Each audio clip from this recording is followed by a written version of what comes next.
Let's get ready while I talk about my journey towards self love.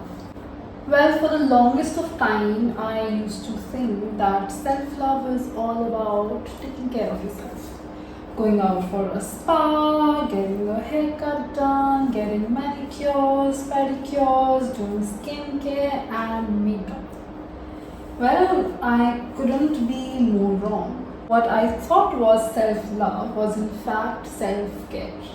I mean, self care is a part of self love, but that's not it. There's so much more to it.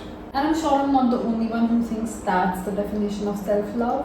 When 2024 started, I knew that I want to focus on myself. I want to focus on my well being. I need to have a great relationship with myself because, that's the only relationship that's gonna last forever. So for the longest of time, I had put this pressure on myself to be perfect in every way possible. I wanted to be a perfect person, a perfect friend, a perfect daughter, a perfect sister. And that thought of being perfect limits your freedom. The freedom to be yourself, the freedom to make mistakes, the freedom to learn from those mistakes. And my definition of being perfect was not even close to the definition of perfection for maybe my family, my brother, my friends, and just anyone around me. And now, if I look back, I realize that if you're perfect in something, that means that there's no scope of improvement in that area. There's nothing and no one who's perfect. We're all trying to be better than yesterday. I'm not gonna fool myself or you guys into believing that, now I'm not seeking for perfection. I guess I'm better than before, but I still need to work on a lot of things where I still seek not perfection but a little less than perfection. It's a journey, and now my agenda is to just be better than the previous day. Even if you do all the right things, you're gonna disappoint people, be it your family, your friends, your partner, your kids. I know that hurts because you've put in all you have, but even that's not enough for people. So in such situations, what I do is I do what I think is right according to me. And I don't take that pressure of what people think of me and my actions. That's not my job to do. My job is to do the best I can, make my contribution, and just get done with it. Let people think what they want to think, let them be, and just mind your own business. I guess self love is accepting that you are not perfect, you cannot make everyone happy. You're just a human, you can make mistakes and learn from that. Accepting that you can make a single mistake multiple times. And talking to yourself like you're your own best friend. Because we don't judge our best friends. We are so cruel and judgmental with ourselves. A few days back, I read somewhere how you cannot compare fruits. Maybe you're someone who doesn't like mangoes, that doesn't mean mangoes are bad. Maybe you're someone who doesn't like lychees, that doesn't mean lychees are bad. Most of us are nice people, but we might not end up vibing.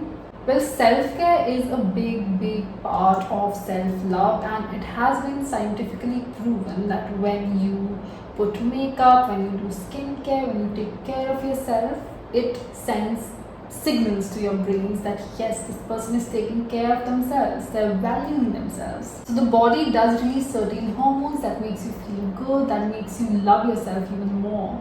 Have you ever noticed when you wake up feeling demotivated? Most of the time you end up wasting that day because your body works like a factory and there are workers in the factory. If one cell of your body knows that you're not feeling great, you're feeling demotivated, it will inform the other workers and it will make sure that you feel that way. So it acts like a chain reaction, like a domino effect. So the lesson here is to talk positively to yourself. Well, easier said than done, right? So I have a few tips for you to practice self-love. These things have helped me in the last 6-7 months, and I hope it helps you out too. So the first thing starts when you wake up. When I'm in bed, I've just woken up, I make sure that I'm feeling grateful for the things I have. There's no better way to start your mornings. Thanking God, universe, yourself, your family for the things you have. When this is the first thing you do in the morning, much of positive energy. It's like setting the vibe for the day. When you start your day with something positive, 90% of the time you end up having a great day. The next thing I do after waking up is to drink some water, and while I drink water, I look at my vision board. I take my time and absorb everything I see. And why that works? Because monkey does what monkey sees. And then I freshen up, brush my teeth, wash my face, and post that. I look straight into the mirror, I look into my eyes, and I utter I love you at least 10 times. Initially, it feels extremely weird. In fact, the first 7 to 8 times it feels like, okay, it's just a formality. But towards the end, it gets real. Trust me, you need to listen from yourself that you love yourself. And fake it till you make it, girl. And post that, I high five in the mirror. Like, just like that. Like, do it with all the energy you have. At this point, I'm sure a lot of you must be thinking, she is mad. But trust me, it's also scientifically proven how a high five can elevate your mood. Well, I'm a podcast girly. I read a lot of books, so I have that knowledge. And forget about the knowledge. I'm sharing things that actually worked for me. And I am not gonna gatekeep anything. We are brown girls and we are in it together. And the last two most important points. Respect yourself. And to do that, you'll have to keep the promises you make to yourself. Is it easy? Hell no. But is it important? Very. If you are someone who struggles with respecting themselves, who keep their relationships above themselves, be it a romantic relationship or relationship with your parents, your family, your friends, this pointer is going to change your life. You do not respect yourself in any relationship because you are unable to keep the promises you make to yourself. Honey, if you do not take care of yourself and your dreams, no one's gonna do that for you. I know you're so kind, you do so much for the people you love, but why not yourself? Why not start with yourself? And the last pointer, live now and here. We brownies are big time romantics. We romanticize our past, we romanticize our future, but we forget about the present. You are the main character, act like it so that you believe it. Act like you are on a theatre stage and there is a spotlight on you. So when the spotlight's on you, you can't see what's behind you. So you can't see your past.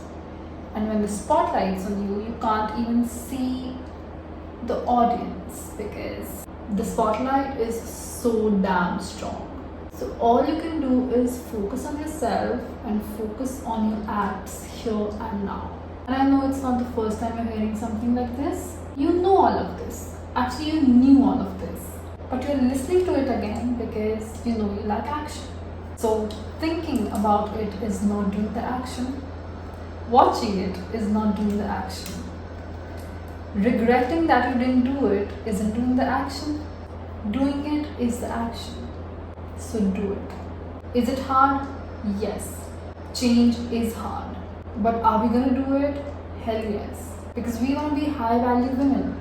And high value women don't treat themselves like shit. Don't ever think that you're in it alone because we all are struggling. We're all sailing in the same boat. I'm ready and I'm done with all my gyan. So do let me know in the comment section if you would like more such chit chat videos. And also tell me what's that one thing that made your relationship with yourself a bit stronger. Remember to be kind and start with yourself.